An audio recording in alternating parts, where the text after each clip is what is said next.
শুভ সকাল বন্ধুরা, একটি সুন্দর বৃষ্টি ভেজা সকাল আর তোমাদেরকে সাথে নিয়ে আমার আজকের ভ্লগটা আমি শুরু করছি। তোমরা দেখতে থাকো আর আমার পাশে থেকো।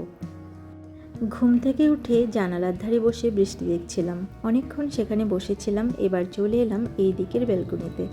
এই দেখো, এই গাছগুলো কি সতেজ সুন্দর হয়ে উঠেছে বলো।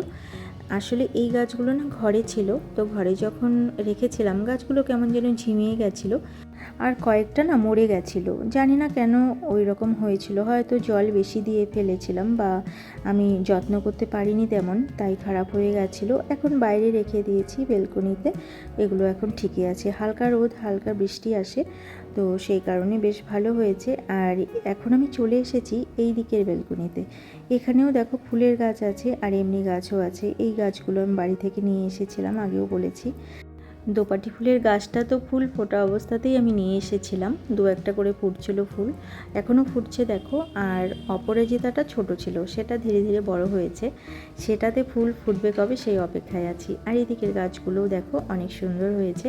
তবে স্পাইডার প্ল্যান্ট যে দুটো আছে ওই দুটো না রোদের কারণে হয়তো একটু শুকিয়ে গেছে, ওইগুলো এখান থেকে সরিয়ে দিতে হবে। এবার আমি চলে এলাম ঠাকুর ঘরে। গোপাল সোনাকে জাগাতে হবে আর অন্যান্য ঠাকুরকেও জাগাতে হবে। দেখো, গোপাল সোনা কিন্তু ঘুম থেকে উঠে গেছে আর আমি তাকে সেবা দিয়ে দিয়েছি। এবার আমি চলে যাব রান্নাঘরে।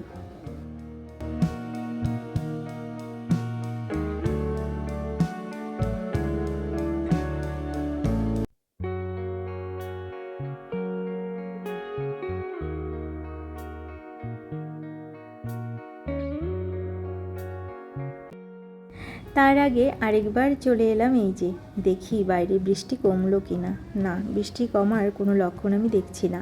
আর জানালা খোলা যাচ্ছে না, হালকা হাওয়া আছে, বৃষ্টির জলটা ঘরে চলে আসে। আর এই যে সোফাগুলো আছে ভিজে যায়, তাই আমি বন্ধ করে রেখেছি, জানালা একটাই খুলে রেখেছি। এবার আমি চলে এলাম রান্নাঘরে। আর রান্নাঘরে এসে দেখো আমি ডালের জল বসিয়ে দিয়েছি। যেহেতু মসুর ডাল করব, তাই আমি প্রেসারে করব না, এমনিতেই করব কড়াইতে। আর গ্যাস বাঁচানোর জন্য আমি ইন্ডাকশনে বসিয়েছি। এখানে দুধ গরম করে নিচ্ছি আর আরেক দিকে বসিয়েছি চা। এখানে দেখো অল্প ভাত করেছি। আমি না ঘুম থেকে উঠেই ভাত বসিয়ে দিয়েছিলাম, ভেবেছিলাম রিজুর স্কুল আছে, আজ যে ছুটি আমি ভুলেই গেছিলাম। তো ভাতটা করা থাকলো, 10টার সময় খেয়ে নিতে পারবে। আর এখানে ডাল ধুয়ে আমি ভিজিয়ে রেখেছি, আরেকবার ধুয়ে নিতে হবে, ডাল রান্না করব তো ভিজিয়ে রাখলে একটু তাড়াতাড়ি হবে। আর এই যে খিচুড়ি বসিয়ে দিয়েছি, খিচুড়িটা প্রায় হয়ে গেছে। আমি কিন্তু মসুর ডালের খিচুড়ি করছি এখানে, যেহেতু বৃষ্টি। আর কালও বৃষ্টি ছিল, আমি করতে চেয়েছিলাম খিচুড়ি, তো সেটা আর করা হয়নি। তো সেই লোভটা মনে মনে রয়ে গেছিলো, আজ বৃষ্টি দেখে খিচুড়ি বসিয়ে দিয়েছি। আর এইদিকে করছি আলু ভাজা। খিচুড়ির সাথে এই রকম আলু ভাজা খেতে কিন্তু দারুণ লাগে। এইভাবে আলু ভাজা করতে নিলেই না আমার মায়ের কথা মনে পড়ে, কারণ যে কোনো পুজোর ভোগের সময় খিচুড়ি রান্না করলে তার সাথে এইভাবে আলু ভাজা করতো মা। এমনকি সবাই করে, এইভাবেই করে। তো সেই ভোগের খিচুড়ির সাথে এইরকম আলু ভাজা খেতে কিন্তু আরও বেশি ভালো লাগে। এখানে দেখো রিজুর বাবা বাজার করেই নিয়ে এসেছে, এখানে মাছ মাংস সবই আছে, সারা সপ্তাহের বাজার এখানে আছে। আসলে না আমাদের তো শনি রবিবার ছাড়া আর বাজার করার সময় হয় না, তাই শনিবার আর রবিবারই বাজার করে, একদিন সবজি বাজার একদিন মাছের বাজার, যখন যেরকম সুবিধা হয় করে রাখে। আর এইদিকে দেখো বাসনগুলো আমি ধুয়ে মেজে রেখেছি, এগুলো ধুয়ে নেব। আজ মনে হয় দিদি আসবে না, যা বৃষ্টি পড়ছে তাতে করে মনে হয় না আসবে। তবে ফোন করিনি, সেও ফোন করে আমাকে জানায়নি এখনও। আমি কয়েকটা বাসন ধীরে ধীরে মেজে নিচ্ছি। দুটো ডিম সেদ্ধ করে নিয়েছি, এটার মধ্যে বিট নুন আর চাট মশলা দিয়েছি, রিজু আর আমি খাবো দুজনে। আর ডালটা আমার সেদ্ধ হচ্ছে, প্রায় হয়ে এসেছে। এদিকে আলু কোয়াশের ডালনা করব বলে সেটা কেটে রেখেছিলাম কাল, সেটা আজ করছি। আমি একটু হালকা সেদ্ধ করে নিয়েছি, যেহেতু ফ্রিজে ছিল কোয়াশটা তো। আর অনেক দিন ফ্রিজে সবজি থাকলে সেগুলো না অত সেদ্ধ হতে চায় না, বিশেষ করে কোয়াশটা, তাই আমি সেটা হালকা ভাপ দিয়ে নিলাম। আর এইদিকে ডালটা ফোড়ন দিয়ে দিলাম। এখানেও দেখো ঝোল দিয়ে দিয়েছি, এটা হয়ে গেছে, নামিয়ে রেখেছি। এবার আমি বসিয়ে দিলাম চিকেন। আর মাছগুলো ধুয়ে আমি কিন্তু ফ্রিজে তুলে রেখেছি, মাছ আর আজ রান্না করব না, চিকেনটাই শুধু রান্না করব।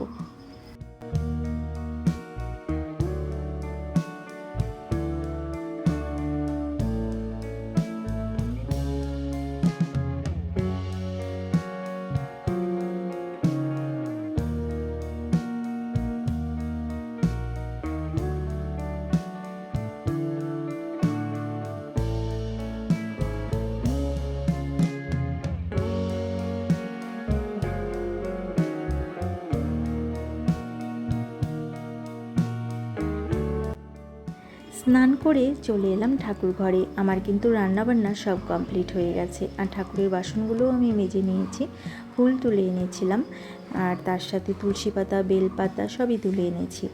এবার আমি পুজো দিয়ে নিই, তারপর আবার তোমাদের সঙ্গে কথা বলছি।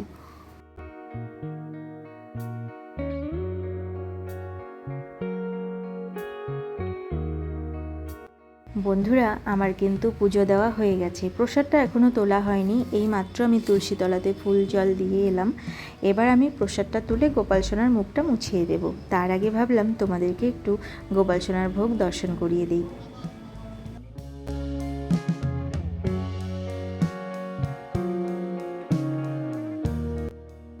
পুজো দিয়ে তারপরে খাওয়া দাওয়া করলাম দুপুরের খাবার। এবার চলে এলাম এই ঘরে। এই যে জামা কাপড়গুলো দেখছো, এইগুলো কিন্তু শুকাচ্ছিল না, 2 দিনের জামা কাপড় জমে আছে, এগুলো ঘরে দড়ি টানিয়ে তারপর ফ্যানের হাওয়াতে শুকাতে হয়েছে। এবার এগুলো গুছিয়ে রেখে দেব। আরও জামা কাপড় আছে, 2টো বারান্দা ভর্তি কাপড় জামা, কিছুতেই শুকাচ্ছে না। আর বৃষ্টি হচ্ছে, কি করে জামা কাপড় শুকাবে বলো।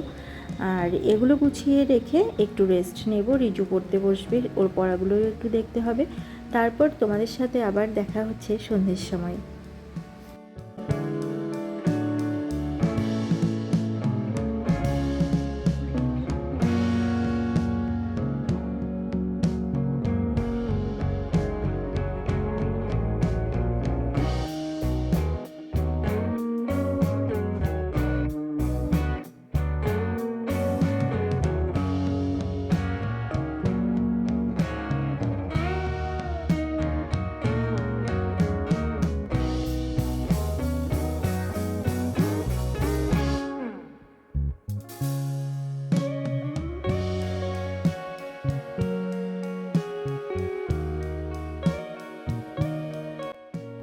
শুভ সন্ধ্যা বন্ধুরা। আমি আজ দুপুরে একটু ঘুমিয়েই পড়েছিলাম, তো ঘুম থেকে উঠে দেখবে কিছুই ভালো লাগে না, কিছু করতে ইচ্ছা করে না কোনো কাজ। তো যাই হোক, সন্ধে দিতে হবে এখন। আমি হাত পা ধুয়ে জামা কাপড় ছেড়ে ধোয়া জামা কাপড় পরে চলে এলাম ঠাকুর ঘরে।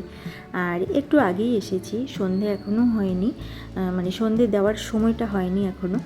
আমি সব কিছু গুছিয়ে নেব বলে একটু তাড়াতাড়ি চলে এলাম ঠাকুর ঘরে।